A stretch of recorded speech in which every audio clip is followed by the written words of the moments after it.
Hello, I'm Jerry Gemmel, CEO of Spokane County. Property tax and sales tax accounts for nearly 60% of the revenues that are received by the county. In many ways, it's the engine that keeps the county moving.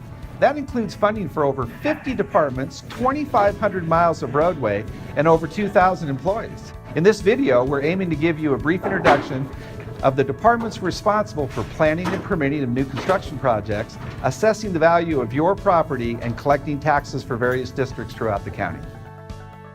We are a combined department of building and planning, and so we do land use decisions, platting for example, and we also review and process permits and do building inspections for construction on site. Essentially we have 37 employees. Job positions range from clerical to very technical. We have planning staff that deals with very technical things, as well as our inspectors and our plans examiners and our permit technicians. In the county, building and planning interact on a day-to-day basis with our customers face-to-face here in our permit center when they're applying for permits or asking questions about planning or land use requirements. We have a very good sense of customer service. We enjoy that. We have a web presence, and then what is unique to our region, we've developed over many years quarterly or monthly meetings with our industry representatives, our contractors and so forth, and other local code officials so that we all sit at the table and discuss the issues.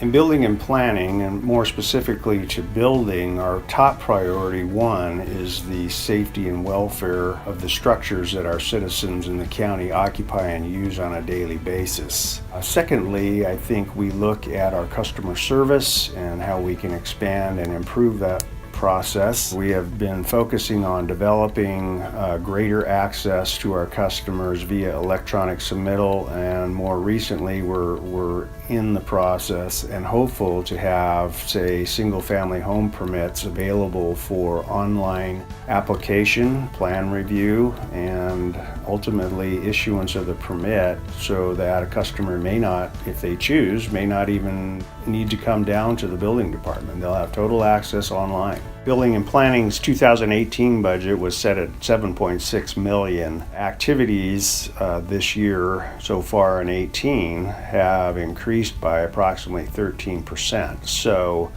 the 2019 budget, we anticipate potential additional staffing, extra activities, and so that projected budget is looking more like 7.8 to 7.9 million. The assessor's office identifies and determines the value of all taxable property, both real and personal property, in the county of Spokane. So we determine what the values are, and then from that, based upon the budgetary needs of the taxing districts, establish a levy rate. From that levy rate, taxes are calculated, and those taxes are then distributed into each of the taxing districts to determine what your tax liability and what the overall taxes would be paid based upon the service levels that are provided to the county. Property tax is probably the most stable source of revenue for the county. It encompasses about 41% of the operating revenues for the county, so it's a stable force. Last year there was about $618 million in property taxes collected.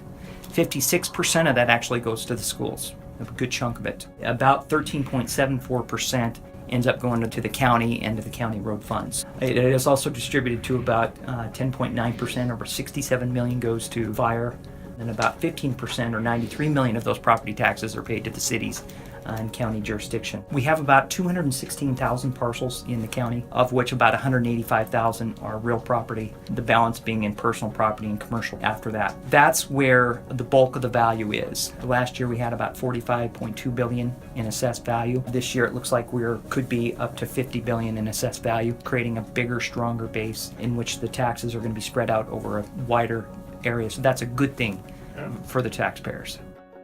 The employees that we have here at the county, we have 43 currently on staff. We have some extremely talented people that we've started these internal programs. We have an amazing ISD department and GIS department that has assisted us in continuing with some of those efforts to make us more efficient and streamline our operations. I'm extremely proud of the people that we have here. These are some hard working folks, and they want to do the best job that they can, and I'm just proud to be associated with these people. The Treasurer's Office is important because it's a statutory office. It was one of the several offices that was created when the state was created. And we kind of act as the county's bank. We take money in from property taxes and sales tax. We hold those for the county, but not only for Spokane County. That's about 10% of who we collect for. We collect also for the school districts, which actually a few of them are bigger than the county is. Fire districts, irrigation districts, and all that. And then we hold those until these people actually need them. At any given time, we have about $1 billion that we're investing for people to get a return on the money. If they don't need it right away, we may as well invest it. So actually, we usually invest mostly in bonds and agencies and U.S. treasuries. And interest rates, of course, with the zero interest rate policy that they've had at the federal level, our yield hasn't been as much as it has been in the last several years. But also, we came in actually #1 in the state with our yield. These are the best people I've ever worked with in my life. All keep their nose to the grindstone, and actually made a lot of good improvements here because we did include the people into our decision-making process. We formed teams on our website. We formed teams on eliminating processes. We got a lot of legislation passed that really helped us out too. We're the first county in state history to allow partial payments on property tax. So if someone's behind on their taxes, they still have to pay the interest and the penalties, but they can make payments. It used to be that you had to pay the entire amount that you were behind in one fell swoop, and most people can't do that.